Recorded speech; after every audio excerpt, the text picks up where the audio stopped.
Bonjour, je m'appelle Marine, j'ai 21 ans, je suis en apprentissage de décoratrice d'intérieur depuis le début de l'année, là, septembre.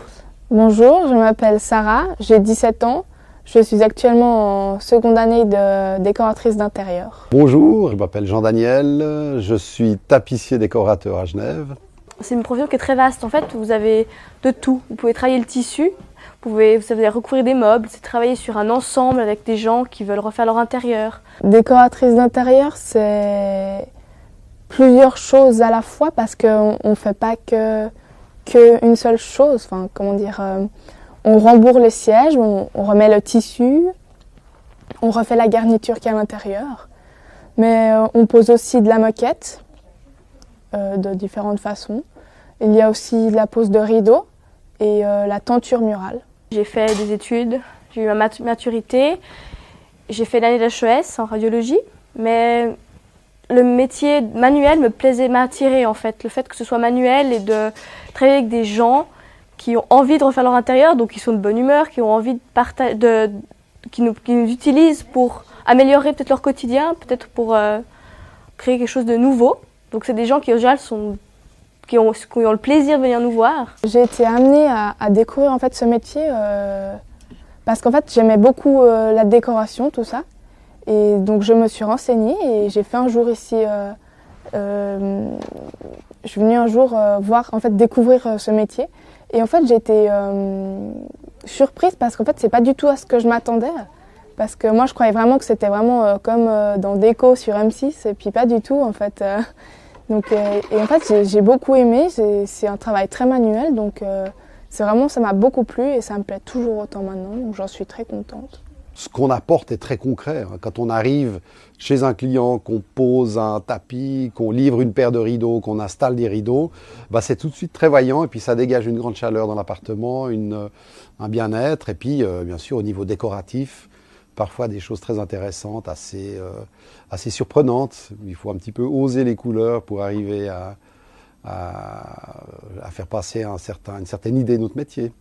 Alors en fait, j'ai fait d'abord une année de collège parce que, on va dire, comme tout adolescent, on ne sait pas trop quoi faire de plus tard. Donc ensuite, en attendant, pendant que je faisais l'année de collège, j'ai été à l'orientation professionnelle. J'ai passé des tests et c'est vrai que ce métier est ressorti. Et ensuite, je me suis renseignée qui formait, où se trouvaient les boîtes et j'ai envoyé des lettres. Mais c'est quand même mieux de se rendre sur place parce que c'est toujours une meilleure impression pour le patron. Et c'est comme ça que j'ai découvert ici en fait. Alors la formation, elle se passe en 4 ans.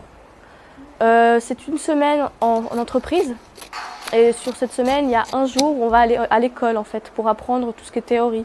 Donc tout ce qui est coton, les tissus, les matières toxiques avec lesquelles on travaille, comme la colle par exemple. On va travailler avec les fils, les ficelles qu'on utilise. On apprend en fait tout ce qui est de la théorie en fait. L'école se trouve à Vevey, c'est le CEPV. Il y a aussi une semaine par année où on va à Celsar, c'est pour les cours pratiques. Et puis sinon, le reste du temps, c'est en entreprise. Là, par exemple, cette semaine, on a travaillé sur le coton. On a appris d'où venait le coton, comment il a été travaillé, son histoire. Parce que c'est une matière avec laquelle on travaille beaucoup.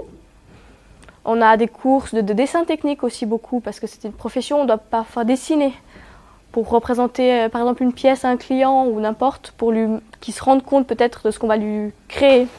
Donc on a beaucoup de dessins techniques et on a aussi de la théorie sur les tissus. Il y a aussi la culture générale comme tout apprentissage.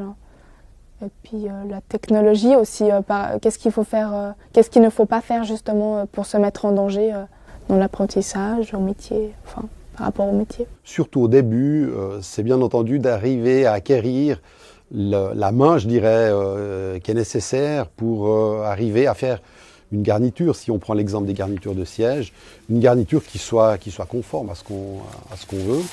Donc dans ce sens-là, c'est vrai que la première année surtout, on va dire le début d'apprentissage, la première moitié de l'apprentissage, est parfois assez décourageante. Donc ça veut dire que pour entreprendre ce genre de travail, il faut vraiment avoir envie et s'intéresser à ça, je dirais, pour pouvoir passer par-dessus ces moments difficiles peut-être.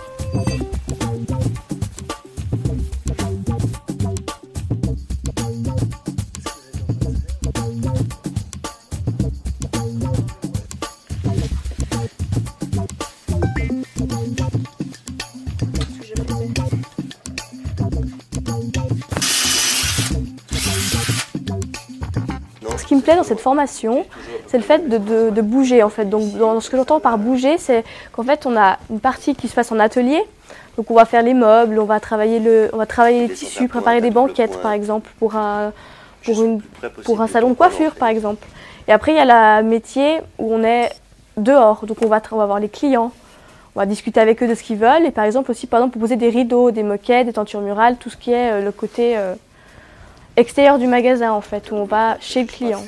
Donc c'est ce qui me plaît le plus, c'est de devoir bouger, de voir plein de choses différentes dans la journée. En fait. J'ai fait mon apprentissage il y a pas mal d'années déjà, je ne vais pas tout dévoiler. Et puis après, c'est vrai que j'ai un parcours professionnel assez simple dans le sens que après 2 années de pratique chez un patron, je me suis installé à mon compte. Les qualités qu'il faut avoir pour être décoratrice ou décorateur d'intérieur, c'est vraiment être déjà manuel, parce que c'est un métier très manuel, bien sûr. Il faut quand même avoir un minimum de physique, parce que, comme je dis, porter des moquettes, c'est pas, on va dire, il faut quand même avoir un minimum de force. Mais il faut aussi avoir ce petit regard, je dirais pas perfectionniste, mais quand même bien voir les petits détails qui font la différence pour faire un bon travail.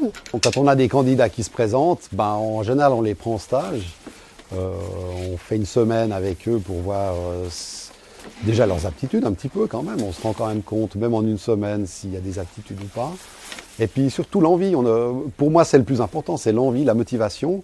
Il faut avoir, on va dire, le côté déco et le côté physique en fait pour faire ce métier, je trouve. J'ai essayé d'autres professions, donc j'ai essayé la radiologie.